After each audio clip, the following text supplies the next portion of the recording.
आज के क्लास में हम लोग आरआरबी ग्रुप डी के द्वारा 3 दिसंबर 2025 शिफ्ट 1 में पूछे गए साइंस के प्रश्न को हम लोग डिस्कशन करेंगे। इस शिफ्ट की अगर बात किया जाए तो फिजिक्स से 9 प्रश्न आए थे, केमिस्ट्री से 7 प्रश्न आए थे और बायो से 9 प्रश्न आए थे। तो चलिए हम लोग क्लास को शुरू करते हैं।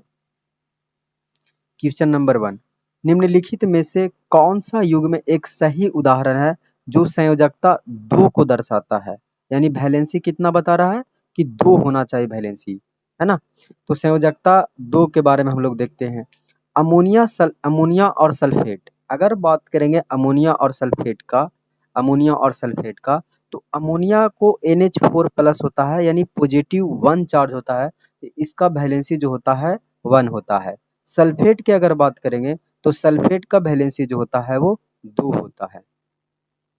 तो पहला ऑप्शन में इसका 1 होता है और इसका 2 होता है, जबकि क्या बोल रहा है, संयोजकता संख्या दोनों को दर्शा रहा है। तो पहला ऑप्शन क्या हो गया हमारा, गलत हो गया। नेक्स्ट हम लोग देखेंगे, नेक्स्ट ऑप्शन सोडियम का 1 होता है और सल्फेट का 2 होता है। तो यहाँ भी 1 2 है, तो यहाँ 1 है इसका और 2 है, तो ये भी नहीं होगा। क्या, क्योंकि दोनों को 2 2 कह रहा है कि संयोजकता जिसका दोनों 2 2 हो। यहाँ पे सल्फेट की अगर बात करेंगे तो सल्फेट का भी 2 होता है और सल्फाइड का भी 2 होता है। तो यहाँ राइट जो आंसर हो जाएगा वो सल्फेट और सल्फाइड, यानी ऑप्शन संख्या 3 हो जाएगा, है ना। फास्फेट और नाइट्राइट की बात करें तो फास्फेट का जो संयोजकता होता है 3 होता है और नाइट्राइट का भी संयोजकता 3 होता है। तो ये याद रखिएगा कि फास्फेट और नाइट्राइट का संयोजकता कितना होता है, तो 3 होता है।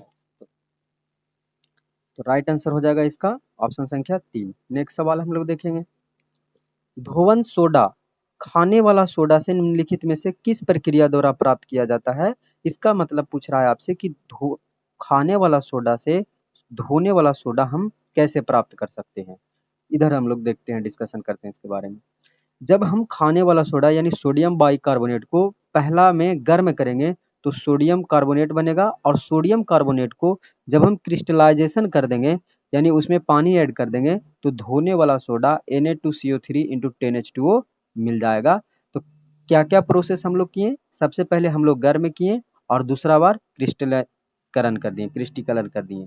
तो खाने वाला सोडा को गर्म करेंगे और उसके बाद पानी से क्रिस्टलीन करके हमें जो है धोने वाला सोडा प्राप्त हो जाएगा। नेक्स्ट सवाल हम लोग देखेंगे, रदरफोर्ड का कौन सा परमाणु नाभिक के खोज की ओर ले गया? नाभिक की खोज की ओर। तो रदरफोर्ड का जो था वो अल्फा प्रकीर्णन का जो प्रयोग था वो नाभिक के खोज की ओर ले गया था, है ना। तो क्या ऑप्शन हो जाए इसका, ऑप्शन नंबर बी। नेक्स्ट सवाल हम लोग देखेंगे, महिलाओं में फिलोपियन ट्यूब को अवरुद्ध करने पर क्या रोका जा सकता है? जब हम ये फिलोपियन ट्यूब है, अब इस फिलोपियन ट्यूब को हम अगर हटा देंगे, रोक देंगे, बांध देंगे तो क्या हो जाएगा, इससे अंडाणु जो है वो यहाँ तक गर्भाशय तक नहीं पहुंच पाएगा, जिसके कारण निषेचन की क्रिया नहीं हो पाएगा।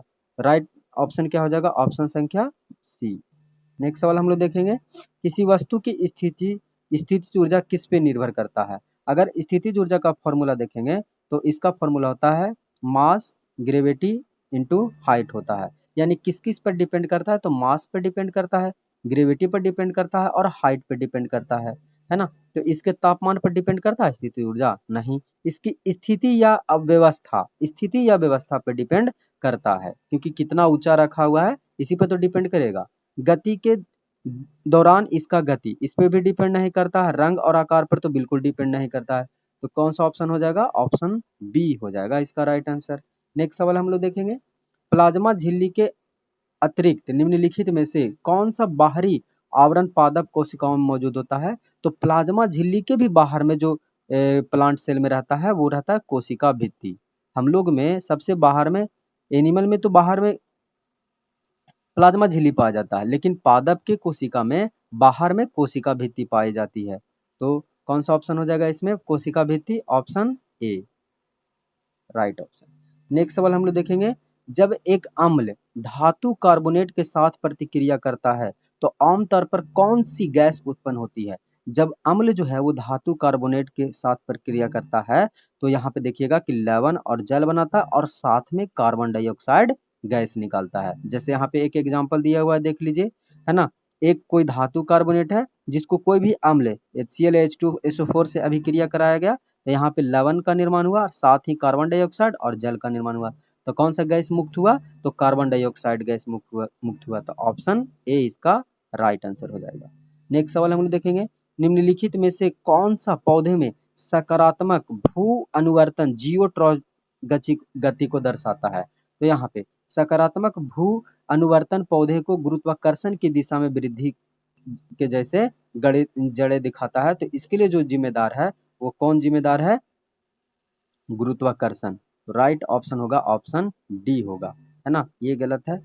नेक्स्ट सवाल हम लोग देखेंगे, एक इलेक्ट्रिक आयरन 220 वोल्ट पर काम करते हुए 840 की दर से ऊर्जा खपत करता है। जब तापमान अधिकतम पर होती है तो आयरन में इस्तेमाल होने वाले कॉइल का प्रतिरोध कितना होगा? आपसे प्रतिरोध यानी आर आपसे पूछ रहा है, दिया क्या गया है? तो यहाँ पे हम 220 वोल्ट दिया गया है, यानी वोल्टेज दे दिया गया है, इसका पावर दे दिया है 840 वाट। हमसे आर पूछ रहा है, तो आर बराबर क्या होता है formula? V square upon P, V square upon P.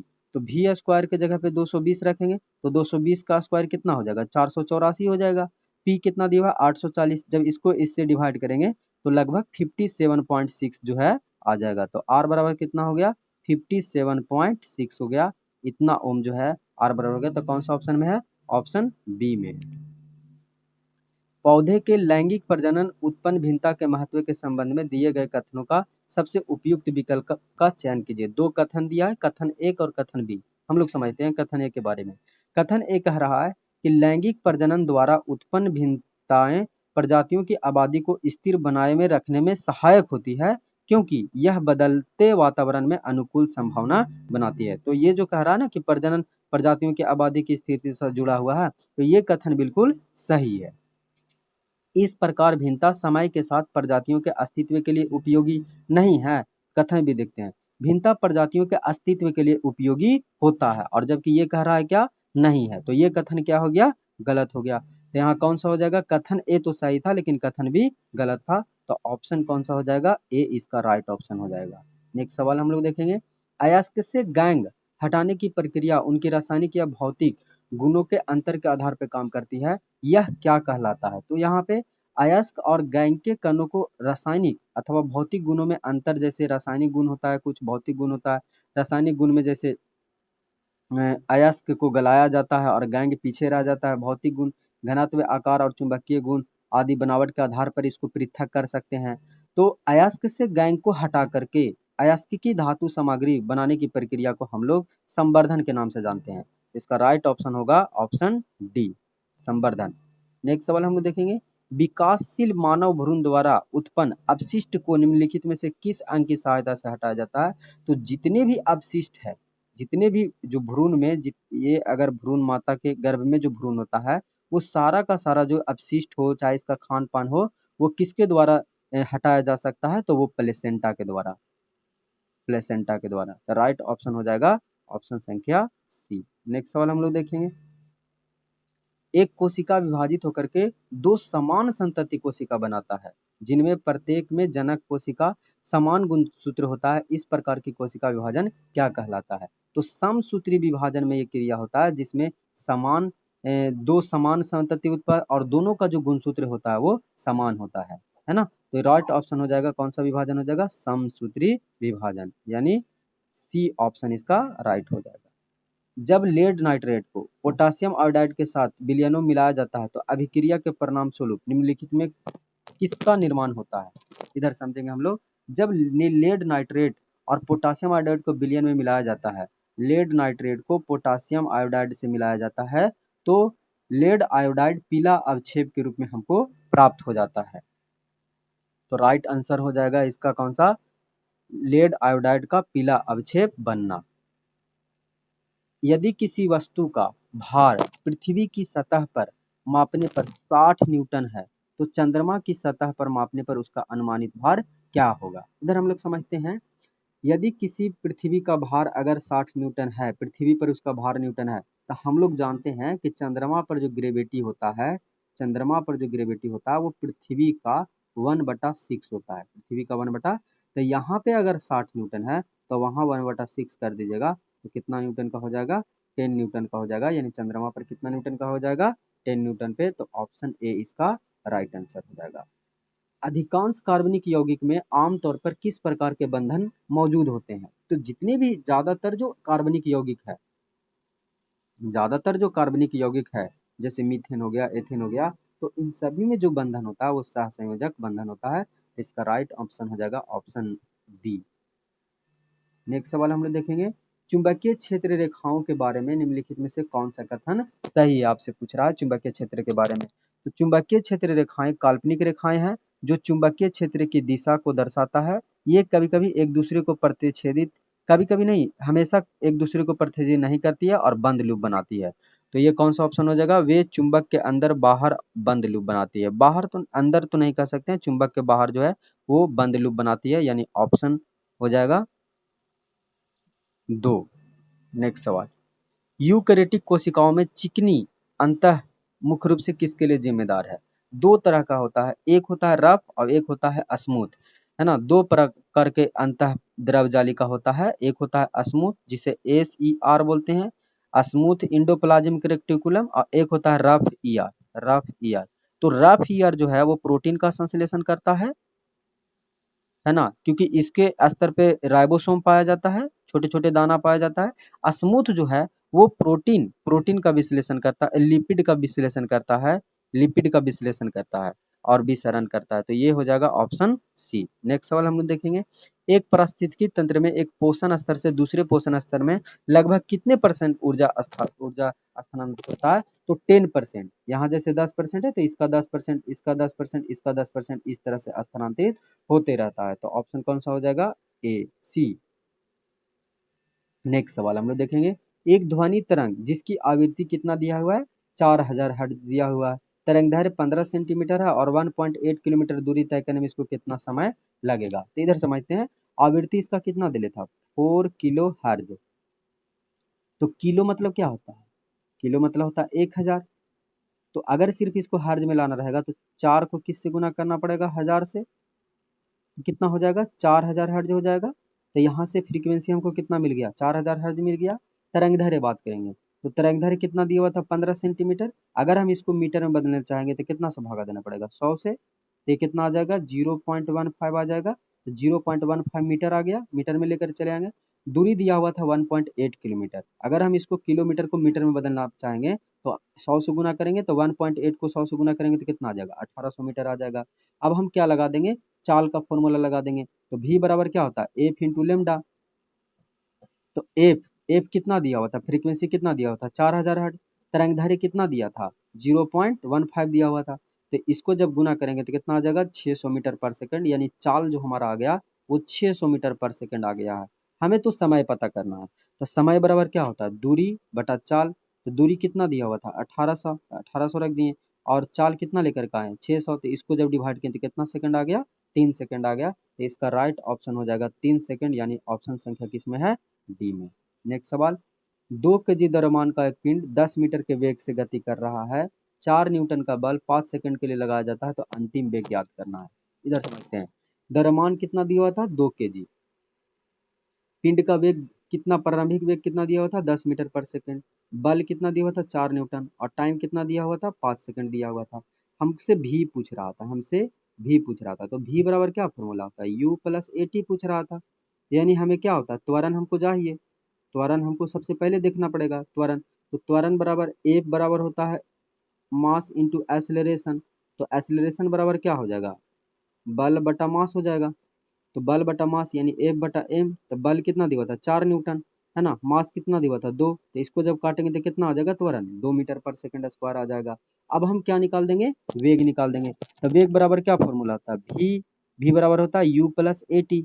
You कितना दिया हुआ था? 10। एक्सेलरेशन कितना दिया हुआ था? 2। और टाइम कितना दिया हुआ था? 5 दिया हुआ था। तो 10 और 10 कितना आ जाएगा? 20 मीटर पर सेकंड आ जाएगा। तो किस ऑप्शन में है? ऑप्शन संख्या सी में है। तो इसका राइट आंसर हो जाएगा ऑप्शन सी। नेक्स्ट सवाल हम लोग देखेंगे, निम्नलिखित में से कौन सा थॉमसन के परमाणु प्रतिरूप का सबसे अच्छा वर्णन करता है? थॉमसन के बारे में हम लोग देखते हैं।